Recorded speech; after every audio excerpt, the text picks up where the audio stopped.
ഇവന് ക്യാഷിൻ്റെയൊക്കെ ഒരുപാട് ആവശ്യമുള്ളത് കൊണ്ട് തന്നെ ഇവൻ ഓവർ ടൈമായിട്ട് ഒരുപാട് വർക്ക് ചെയ്യുന്നുണ്ടായിരുന്നു. അങ്ങനെ നൈറ്റ് കൺസ്ട്രക്ഷൻ ഫീൽഡിൽ വർക്ക് ചെയ്തുകൊണ്ട് നിൽക്കുന്ന സമയത്ത് അവന് വല്ലാത്തൊരു അസ്വസ്ഥതയൊക്കെ വരാണ്. അങ്ങനെ അവൻ ഉടനെ തന്നെ ഫെയിൻ്റായിട്ട് വീഴുന്നുണ്ട്. അപ്പോഴത്തേക്കും അവിടെ വർക്ക് ചെയ്തുകൊണ്ടിരുന്ന ബാക്കിയുള്ള കോവർക്കേഴ്സ് എല്ലാം കൂടെ ചേർത്തിട്ട് അവനെ ഹോസ്പിറ്റലിലേക്ക് അഡ്മിറ്റ് ആക്കുന്നുണ്ട്. എന്നിട്ട് അവൻ്റെ ഫ്രണ്ടിനെ വിളിച്ചറിയിക്കുകയാണ്. അങ്ങനെ അവൻ്റെ ഫ്രണ്ട് അവനെ കാണാൻ വേണ്ടി വരുന്നുണ്ട്. ആ സമയത്തൊന്നും അവനൊട്ടും ബോധം വന്നിട്ടില്ല. അവൻ ഉറക്കത്തിൽ അവൻ്റെ അച്ഛനെ വിളിച്ചിട്ട് അവൻ കരയൊക്കെ ചെയ്യുന്നുണ്ട്.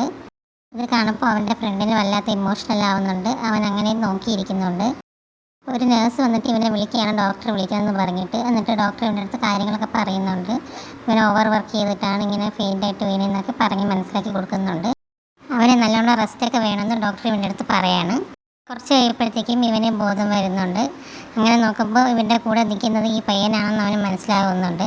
അങ്ങനെ ആ പയ്യൻ പറയാണ്, നീ ഇങ്ങനെ ഓവറായിട്ട് നീ ജോലി ചെയ്ത് കഴിഞ്ഞാൽ നിൻ്റെ ശരീരം മോശമാവും, അതുകൊണ്ട് നീ കുറച്ച് റെസ്റ്റ് എടുക്കുക എന്നൊക്കെ പറയാണ്. അപ്പോഴിവൻ പറയുന്നുണ്ട്, എനിക്ക് നാളെ തൊട്ട് ജോലിക്ക് പോയേ പറ്റുള്ളൂ, എനിക്ക് കാശിൻ്റെ ആവശ്യമുണ്ടെന്നൊക്കെ പറയാണ്. ഈ പയ്യൻ പറയുന്നുണ്ട്, ഞാൻ നിന്നെ ഹെൽപ്പ് ചെയ്യാമെന്ന്. അപ്പോൾ അവൻ പറയാണ്, എനിക്ക് നിൻ്റെ ഹെൽപ്പിൻ്റെ ആവശ്യമൊന്നും ഇല്ല എന്നൊക്കെ പറയുന്നുണ്ട്. അങ്ങനെ അന്ന് നൈറ്റ് ഫുള്ളും ആ പയ്യൻ അവൻ്റെ കൂടെ തന്നെ നിന്ന് അവൻ വേണ്ട കെയറിങ് കാര്യങ്ങളൊക്കെ കൊടുക്കുന്നുണ്ട്. ഡിസ്ചാർജ് ആവുന്നത് വരെയും ആ പയ്യൻ അവൻ്റെ കൂടെ തന്നെ ഉണ്ടായിരുന്നു. Thank you.